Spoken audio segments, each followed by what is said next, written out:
سبحان اللہ نحمدہ و نصلی علی رسول الکریم اما بعد فاعوذ باللہ من الشیطان الرجیم بسم اللہ الرحمن الرحیم اس پیر نندشت سارے اپنے نبی کی بارگاہ کریم میں بآواز بلند درود و اسلام کا رضان عقیدت پیش کرے ہر زبان بآواز بلند پڑھے الصلاۃ والسلام علیکہ یا سیدی یا رسول اللہ وعلی آلہ و صحبہ یا حبیب اللہ سارے پڑھو گے الصلاۃ والسلام علیکہ یا الصلاۃ والسلام علیکہ یا رسول اللہ سارے گور بیٹھے وعلی آلہ و صحبہ یا حبیب اللہ الصلاۃ والسلام علیکہ یا رسول اللہ وعلی آلہ و صحبہ یا حبیب اللہ سارے پڑھ دو الصلاۃ والسلام علیکہ یا رسول اللہ وعلی آلہ و صحبہ یا حبیب اللہ الصلاۃ والسلام علیکہ یا رسول اللہ وعلی آلہ و صحبہ یا حبیب اللہ الصلاۃ والسلام علیکہ یا رسول اللہ وعلی آلہ و صحبہ یا حبیب اللہ الصلاۃ والسلام علیکہ یا رسول اللہ وعلی آلہ و صحبہ یا حبیب اللہ الصلاۃ والسلام علیکہ یا رسول اللہ وعلی آلہ و صحبہ یا حبیب اللہ چند باتیں آپ کے سامنے میں نے کرنی ہیں بات صرف اتنی ہے کہ کامیاب بندہ وہ ہے جو اس دنیا میں رسول اللہ سے محبت کر لے باقی رہی بات یہ دنیا کی اور یہ دنیا والوں کی یہ نہ آج ہمارے ہیں نہ کل ہمارے ہیں یہ نہ آج ہمارے ہیں نہ کل ہمارے ہیں آپ اپنے ہاتھوں سے اپنوں کو دفنا کر آ جاتے ہیں میں آپ لوگوں سے پوچھتا ہوں کہ آپ لوگ مجھے بتاؤ تمہارا کتنی بار جا کے ان کو مل کر آتے ہو کوئی بھی یہ دنیا جس سے حضور نے فرمایا ہے کہ یہ دنیا ایک لعنت ہے اور واقعی یہ دنیا ایک لعنت سے زیادہ کچھ بھی نہیں ہے یہ دنیا ہے ہم لوگ دنیا کے اندر اتنا گھس چکے ہیں کہ اب ہمیں یہ بھی خبر نہیں ہے کہ یہ ہمارا ٹھکانہ نہیں ہے آپ ان سے محبت کریں اہل سنت و جماعت کا یہی عقیدہ ہے یہی شیوا ہے چورا شریف کا بھی یہی شیوا ہے ہمارے مریدوں کا بھی یہی شیوا ہے حزب اللہ کے کارکنان کا بھی یہی شیوا ہے کہ ہم نے گلی گلی نگر نگر یہی بتانا ہے کہ محبت مصطفیٰ سب کچھ ہے بے شک اگر انسان کے پاس محبت نہیں ہے نا میں باخدا کو کہہ رہا ہوں کہ اگر انسان کے پاس محبت نہیں ہے محبت مصطفیٰ نہیں ہے تو یہ صرف آپ چلتی پھرتی لاش ہے آپ اس سے زیادہ کچھ بھی نہیں ہے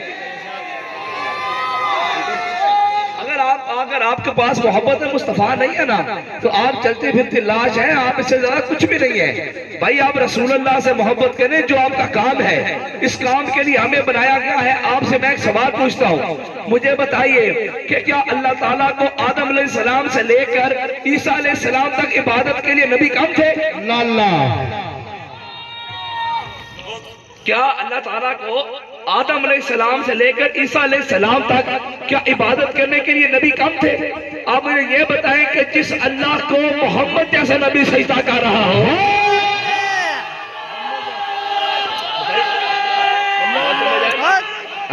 جس اللہ کو ہمارے نبی جیسا محمد مصطفیٰ جیسا نبی سجدہ کر رہا ہو، آپ مجھے بتائیے کیا اس اللہ کو کسی اور کے سجدے کی حاجت ہے؟ کیا کسی اور کے سجدے کی ضرورت ہے؟ کیا کسی اور کے سجدے کی ڈیمانڈ ہے؟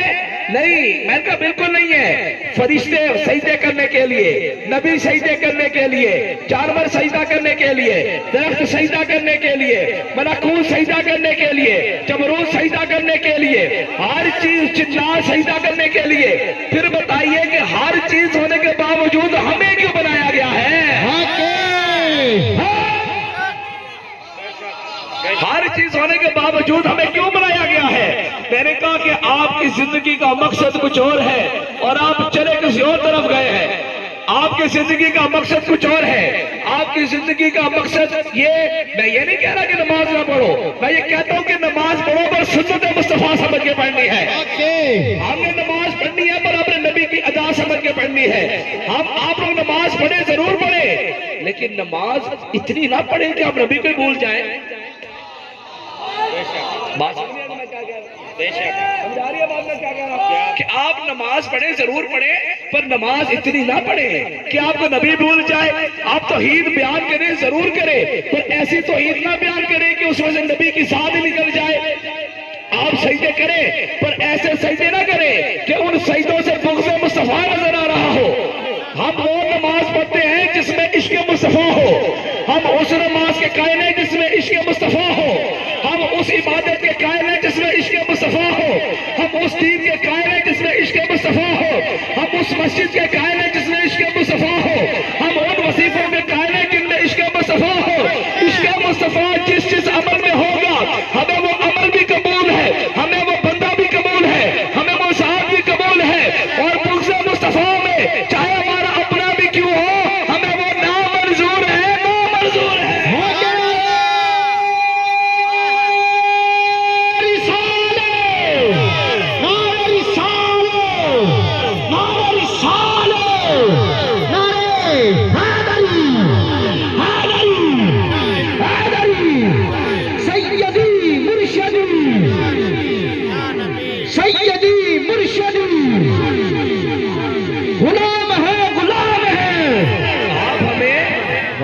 اکثر کہتا ہوں کہ ہمیں دین بتایا جا رہا ہے یا ہمیں دین سے بھگایا جا رہا ہے؟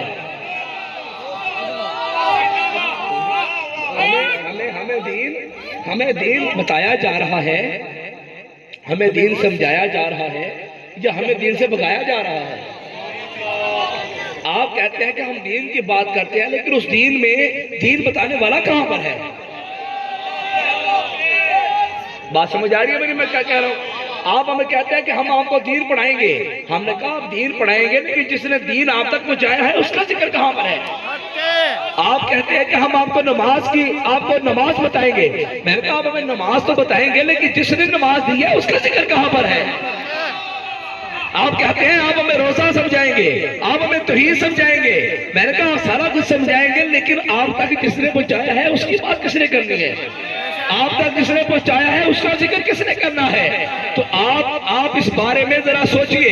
اہل سنت و جماعت یا کوئی بھی مسلمان ہے، آپ ان کے پاس بیٹھے ہیں جو آپ کو ادب مصطفیٰ سکھاتے ہیں، آپ ان کے پاس بیٹھے ہیں جو آپ کو رسول اللہ کی محبت سکھاتے ہیں، آپ ان کے پاس بیٹھے ہیں جو آپ کو رسول اللہ، صحابہ کرام، اہل بیت کی تعظیم سکھاتے ہیں، آپ ان کے پاس بیٹھے جو آپ کو اللہ کے ولیوں کا درس دیتے ہیں۔ کہنے سے کیا ہوتا ہے؟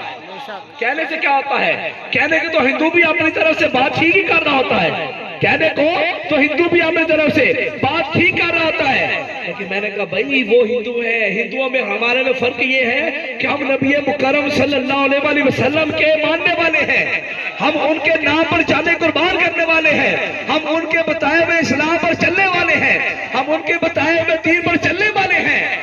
آپ ہمیں دین بتاتے ہو یا دین سے بھگاتے ہو؟ بات سمجھے؟ تو ہم اس دین کے قائل ہیں جس میں رسول اللہ کی محبت ہو، ہم اس دین کے قائل ہیں جس میں رسول اللہ کا پیار ہو، ہم اس دین کے قائل ہیں جس میں رسول اللہ کی عظمت بیان ہو۔ آج کچھ لوگ ہیں وہ اہل بیت کی آڑ میں صحابہ کرام کی بات کر رہے ہیں، کوئی صحابہ کرام کی آڑ میں اہل بیت کو بات کر رہا ہے، کوئی ان دونوں کی آڑ میں رسول اللہ کو بات کر رہا ہے۔ آپ دیکھیں، اگر ہمارا اور آپ کو کوئی رشتہ ہے، میں اور کسی کے رشتے کی بات نہیں کرتا، لیکن اگر اس دنیا میں ہمارا کوئی رشتہ ہے تو یہ بتائیں کہ ہمیں یہ رشتہ کس نے دیا ہے؟ آپ سمجھ آ رہے ہیں؟ آپ کے نزدیک سب سے اہمیت والا رشتہ جو ہر بندے کی زبان پر ہے، آپ کے نزدیک سب سے بڑا اہمیت والا رشتہ وہ ہے ماں باپ کا اور اولاد کا۔ سب سے بڑا رشتہ آپ کے نزدیک یہ ہے نا؟ آپ کے نزدیک ماں باپ کا رشتہ سب سے بڑا ہے نا؟ لیکن آپ نے یہ بتائیں کہ آپ کو یہ ماں باپ کا ادب دینا، آپ کو ماں باپ کی تعظیم سکھانا، آپ کو ماں باپ کے بارے میں بتانا کہ یہ ماں باپ ہیں، ان کے سامنے آواز بلند نہیں کرنی، ان کے سامنے بولنا نہیں ہے، ان کے سامنے یہ نہیں کرنا، ان کے سامنے یہ نہیں کرنا، یہ آپ کو بتانے والا ہے کون؟ تو جس نے آپ کو جینا سکھایا ہے، جس نے آپ کو بولنا سکھایا ہے، جس نے آپ کو سانس لینا سکھایا ہے، جس نے آپ کو جانور سے انسان بنایا ہے، جس نے آپ کو بتایا ہے کہ ماں باپ کی بھی عظمت ہے، جس نے آپ کو بتایا ہے بیٹی کی بھی عظمت ہے، جس نے آپ کو بتایا ہے کہ اہل بیت کی بھی عظمت ہے، جس نے آپ کو بتایا ہے صحابہ کی بھی عظمت ہے، ہر چیز جس نے بتائی ہے، آپ باقی سارا کچھ رکھ کر نبی کو بھول گئے ہو۔ یہ کہاں کا انصاف ہے؟ آپ ہمیں بتائیے کہاں کا انصاف ہے؟ آپ ہمیں کس طرح ہمیں قائل کر سکتے ہیں؟ آپ ہمیں کس طرح قائل کر سکتے ہیں؟ میں آپ کو ایک دنیا کی مثال دیتا ہوں، بس میں نے ایک دو بات کری، گفتگو ختم کرنی ہے۔ میں آپ کو ایک دنیا کی مثال دیتا ہوں، میں آپ کو ایک دنیا کی مثال دیتا ہوں، میں آپ کو ایک اپنی یہ جو باہر والے ہیں ان کو میں اپنی اور اپنے مریدوں کی ایک مثال دینے لگا ہوں۔ توجہ کے ساتھ سماعت فرمائیے گا۔ آپ کے گھر کاروبار نہیں تھا، کسی مرید کے گھر انہوں نے آئے، پیر صاحب سے دعا کروائی، اللہ تعالیٰ نے کاروبار عطا فرما دیا۔ اب مرید کا حق کیا ہے؟ مرید کا حق کیا ہے؟ جو حلالی مرید ہے اس کا کام کیا ہے؟ دولت کو بھی سمیٹ لے، لیکن جس کے صدقے ملی ہے اس کو بھی یاد رکھے۔ بات سمجھے جی کہ حلالی مرید کون ہے؟ کہ دولت ہے اس کو بھی سمیٹے، اس کو بھی پکڑے، لیکن جس کے صدقے ملی ہے اس کو بھی یاد رکھے، جس کے صدقے ملی ہے اس کو بھی یاد رکھے۔ اب وہ مرید تو نہیں نا کہ دولت مل گئی، دولت کے لیے آیا، دعا کروائی، رب نے دولت دے دی، تمہارا وہ دولت لے کر وہ بھی دولت کے ساتھ دولت ہی ہو گیا، ہاں جی وہ بھی دولت کے ساتھ دولت ہو گیا۔ میں نے کہا یہ کوئی طریقہ تو نہیں ہوتا۔ آپ اب یہ مثال اپنے ذہن میں رکھیں، آپ کو ماں باپ کس نے دیے، کس کی وجہ سے ملے؟ بولیے کس کی وجہ سے ملے ہیں؟ رسول اللہ کی وجہ سے۔ آپ کو بیٹے کس کی وجہ سے ملے ہیں؟ رسول اللہ کی وجہ سے۔ آپ کو بیٹیاں کس کی وجہ سے ملی ہیں؟ رسول اللہ کی وجہ سے۔ آپ کو یہ جتنا بھی آپ کو دولت شہرت ہے کس کی وجہ سے ملی ہے؟ رسول اللہ کی وجہ سے۔ اب اس کے پیچھے بھی ایک بڑی سالڈ ریزن ہے، بڑی ٹھوس ریزن ہے، بڑی ایک ٹھوس وجہ ہے، لیکن وہ اس وجہ کو چھوڑے، لیکن یہ جو کچھ بھی آپ کے پاس ہے یہ تو میرے رسول کا صدقہ، نماز ملی میرے رسول کا صدقہ، روزہ ملا میرے رسول کا صدقہ، عزت ملی میرے رسول کے صدقے، زکات ملی میرے رسول کے صدقے، عزتیں ملی میرے رسول کے صدقے، شہرتیں ملی میرے رسول کے صدقے، مولویت ملی میرے رسول کے صدقے، پیری ملی میرے رسول کے صدقے، مرشد بنے میرے رسول کے صدقے، 1,24,000 نبی ہے میرے رسول کے صدقے، تمہارے باپ آدم کو معافی ملی میرے رسول کے صدقے۔ اب تم نماز کو لے رہے ہو، قرآن کو لے رہے ہو، زکات کو لے رہے ہو، حج کو لے رہے ہو، پر جس کے صدقے تمہیں ملے ہیں تم اس کو بھی چھوڑ رہے ہو۔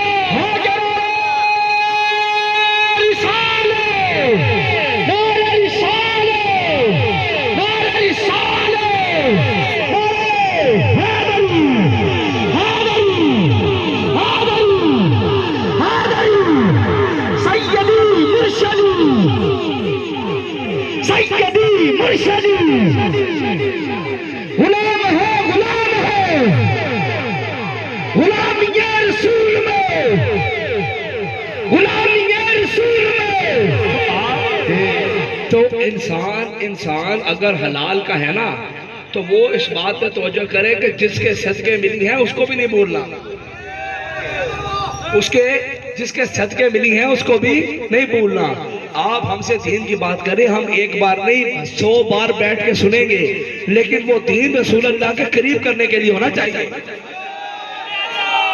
میں اکثر اپنی تقریر میں کہتا ہوں، خطاب میں یہی بات کہتا ہوں کہ اس کے قریب ہو جاؤ جو تمہیں رسول کے قریب کرتا ہے، اس کے قریب ہو جاؤ تو تمہیں آقا مولا کے قریب کرتا ہے، اس کے قریب ہو جاؤ تو تمہیں اہل بیت کے قریب کرتا ہے، اس کے قریب ہو جاؤ تو تمہیں صحابہ کے قریب کرتا ہے، اس کے قریب ہو جاؤ تو تمہیں اللہ کے ولیوں کے قریب کرتا ہے، اور اس سے دور ہو جاؤ جو تمہیں رسول اللہ سے دور کرتا ہے۔ اللہ اپنی زندگی کا یہ اصول بنا لو، تم دنیا میں بھی کامیاب ہو جاؤ گے، آخرت میں بھی کامیاب ہو جاؤ گے۔ انسان کیوں بھول بیٹھا ہے کہ اس نے ایک دن مر جانا ہے؟ یہ انسان کیوں بھول بیٹھا ہے کہ اس نے ایک دن مر جانا ہے، اور جس دن مرنا ہے نا اس دن قبر میں کملی والے نے بھی آنا ہے، اور تم نے ان کا سامنا بھی کرنا ہے۔ پھر وہاں پر تمہارے سے یہ ان کے سامنے پوچھا جائے گا کہ اب بتا تو اس نبی کے بارے میں دنیا میں کیا کہا کرتا تھا۔ اور میرے رب کریم کے اپنے محبوب سے محبت دیکھیں کہ دوبارہ بدلنے کا چانس نہیں ہوگا۔ ہاں پھر سوال کیا ہے، تو اس مرد کے بارے میں کیا کہا کرتا تھا؟ یہ نہیں پوچھا جائے گا تو اب بتا تو کیا کہا کرتا ہے، پوچھا جائے گا تو کیا کہا کرتا تھا، اور پھر جو دنیا میں کہا کرتے تھے تم نے قبر میں بھی وہی کہنا ہے، قبر میں بھی وہی کہنا ہے۔ اس لیے تو اعلیٰ حضرت بریلوی فرمائے گئے ہیں کہ آج لے ان کی پناہ، آج لے ان کی پناہ، آج مدد مانگ ان سے، کل نہ ماننے کے محشر میں اگر تو مان گیا۔ میں کہتا ہوں کہ کل نہ مان لیں گے قبر میں اگر تو مان گیا، تب آپ کے یہ ماننے کا اور یہ نہ ماننے کا یہ کوئی چیز نہیں رہنی وہاں پر۔ تو آج رسول اللہ سے محبت کرو، اس دنیا میں رسول اللہ سے محبت کرو۔ میری ہر بات کا جو اختتام ہے وہ اسی بات پر ہے کہ رسول اللہ سے محبت کر لو، رسول اللہ سے پیار کر لو۔ اور یہ دنیا ماں کو بیٹے کے ساتھ بڑا پیار ہے، لیکن جب بیٹا فوت ہو جائے تو ماں ساتھ تو نہیں جاتی۔ ماں کو بیٹے سے بڑا پیار ہے، جب بیٹا فوت ہو جائے ماں ساتھ نہیں جاتی۔ اولاد کا بڑا پیار ہے ماں باپ کے ساتھ، اولاد مر جائے ماں باپ ساتھ نہیں جاتے، ماں باپ مر جائے تو اولاد ساتھ نہیں جاتی، کوئی بھی کسی کے ساتھ نہیں جاتا۔ بے شک یہ اس دنیا کی تلخ حقیقت ہے، یہ اس دنیا کی تلخ حقیقت ہے، جس کے بارے میں کہتے ہیں شام محمد بوٹیا سارا جہان جھوٹا، محمد بوٹیا سارا جہان جھوٹا، محمد بوٹیا سارا جہان جھوٹا، کملی والے دیا سچیاں، کملی والے دیا سچیاں۔ یہ کیوں کہا گیا تھا؟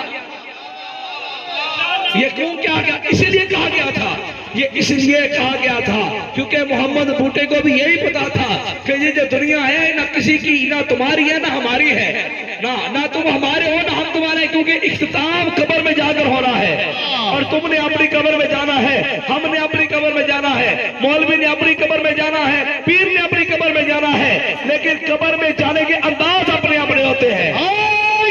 بس یہ آخری بات کہہ رہا ہوں، میں گفتگو ختم کر رہا ہوں کہ قبر میں جانے کے انداز اپنے اپنے ہوتے ہیں۔ بعض مر جاتے ہیں تو دنیا میں پتہ نہیں ہوتا کوئی بندہ مر گیا ہے، کوئی دنیا سے چلا جائے تو دنیا میں پتہ نہیں ہوتا کوئی چلا گیا ہے، لیکن جو دنیا میں رسول اللہ کا نام لیتے ہیں جب وہ جاتے ہیں دنیا سے تو بھی رسول اللہ بھی کبھی نہیں آنے دیتے۔ پھر رسول اللہ آپ نے یہ جو بزرگ ہیں انہوں نے اپنی زندگی میں دیکھا ہے، بزرگ ہیں ہم نے بھی دیکھا ہے، لیکن یہ جو بزرگ ہیں آپ نے یہ دیکھا ہے، آپ نے یہ دیکھا ہے، کیا دیکھا ہے کہ جس نے بھی نبی کا نام لیا ہے دنیا میں، جس نے بھی دنیا میں نبی کا نام لیا ہے، آپ کے اہل سنت و جماعت کے کئی علماء کرام میں سے ہیں جو دنیا سے گئے ہیں تو پھر دنیا کو پتہ چلا ہے کہ وہ دنیا سے کیا ہے۔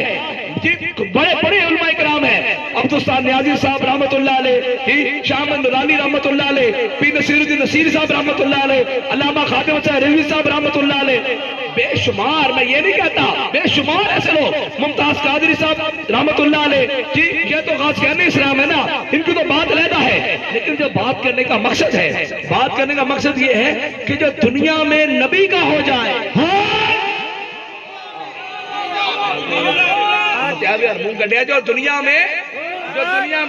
جو دنیا میں نبی کا ہو جائے، جو دنیا میں نبی کا ہو جائے. پھر خدا کی قسم یہ دنیا میرا نبی پھر یہ دنیا اس کی کر دیتا ہے. پھر میرا نبی یہ دنیا اس کی کر دیتا ہے. بس اپنے نبی سے محبت کرو, اپنے نبی سے پیار کرو, اپنے نبی سے عشق کرو. یہ دنیا بنی ہی رسول اللہ سے محبت کے لیے ہے, یہ دنیا بنائی گئی ہی رسول اللہ سے محبت کے لیے ہے. بس اپنے نبی سے محبت کرنی ہے. اور ایک آخری پیغام, ایک آخری پیغام میرا لے لو. آخری پیغام میرا کیا ہے؟ یہ میرا پیغام اپنے پاس سنبھال کے رکھ لو اپنے دلوں میں. یاد رکھنا, بندہ وہی کامیاب ہے, مومن وہی کامیاب ہے جو رسول اللہ سے لے کر آخری غلام تک سب کا ادب کرتا ہے. بے شک بے ادبہ مقصود نہ حاصل. سمجھ آئی؟ بے ادبہ مقصود نہ حاصل. کوئی بندہ آپ کو ضرورت نہیں ہے, یہ میری بات ذرا توجہ کے ساتھ نوجوان سماعت فرمائیں, آپ کو ضرورت نہیں ہے کہ آپ صحابہ کرام کے بارے میں تحقیقات کریں, آپ کو ضرورت نہیں ہے آپ اہل بیت کے بارے میں تحقیقات کریں, آپ کو ضرورت نہیں ہے آپ اللہ کے ولیوں کے بارے میں تحقیقات کریں, آپ کو ضرورت نہیں ہے کہ آپ رسول اللہ کے بارے میں تحقیقات کریں. تحقیقات کرنا عمل کفر ہے. یہ میری بات یاد رکھنا. ہاں, یہ جو میں جملہ بتانے لگا ہوں یہ میری بات یاد رکھنا کہ نبی کے بارے میں, آقا کے بارے میں تحقیق کرنا یہ عمل کفر ہے. مومن کا کام ہے جب مان لیا جائے پھر تحقیقیں نہیں کام آتی. ہاں جی, پھر تحقیقیں کام نہیں آتی. جو کل مجھے محلہ وانا میں کیسے بھائی کی گھر سن چکے ہیں وہ جانتے ہیں کہ میں تحقیقوں کے بارے میں کیا کہتا ہوں. لیکن اس وقت جو ہے وہ گلے کی حالت ایسی ہے کہ میں اس طرح آپ کو بتا نہیں سکتا. لیکن ایک بات یاد رکھیے گا کہ تحقیق کرنے والا بندہ ہمیشہ ذلیل و رسوا ہو جاتا ہے. آقا کے بارے یار اسی جو حضور دے غلام بیٹھے ہیں ساڑھے بارے تحقیقہ کر لو, ساڑھے بارے کر لو یار, تحقیقہ جڑیاں کرنی آ رہے ہیں میرے سارے توڑے سجے کھبے بیٹھے رہے نا. ہاں جی, سارے توڑے سجے کھبے بیٹھے رہے, اینا دے بارے تحقیقہ کر لو, اینا دے بارے تحت لو یا جڑی جو تحقیق کرنی اینا دے بارے کر لو. خدا دے بندیو رسول اللہ نے تو چھڑو. سبحان اللہ. ذات دی کوڑ کی نہیں شتیرہ نال جفے. بندہ اپنی اوقات دیکھ کے تے پھر ہاتھ پاندا ہے. جی اسی حاضر نہیں یار تواڈے واسطے, اسی جو حاضر تواڈے واسطے. تسی جو کہنا ہے کہو, جس طرح کہنا ہے کہو, تحقیق کرنی ہے کرو. گلیاں وچ کھڑے ہو کے سانو جو کہنا ہے کہو, سانو بازاراں وچ کھڑے ہو کے, لیکن رسول اللہ دا تے ادب کر لو نا یار. رسول اللہ دا تے ادب کر لو نا, صحابہ کرام دا تے ادب کر لو, اہل بیت دا تے ادب کر لو یار ادب کر لو. یہ میرا پیغام ہے, یہ میرا پیغام ہے. ہر اس مسلمان کو جس نے نبی کا کلمہ پڑھا ہے, نبی کا بھی ادب کرنا ہے, اہل بیت کا بھی ادب کرنا ہے, صحابہ کا بھی ادب کرنا ہے. ادب کرنے والا ہی دین و دنیا میں فلاح پا جاتا ہے, ادب کرنے والا ہی دین و دنیا میں کامیاب ہو جاتا ہے. اللہ تعالیٰ ہم سب کے دلوں میں رسول اللہ کی محبت عطا فرمائے, رسول اللہ کے نام پر بیٹے کی توفیق عطا فرمائے, اور ہمیں ان پاک لوگوں کی, پاک ہستیوں کی ادب و تعظیم کرنے کی توفیق عطا فرمائے.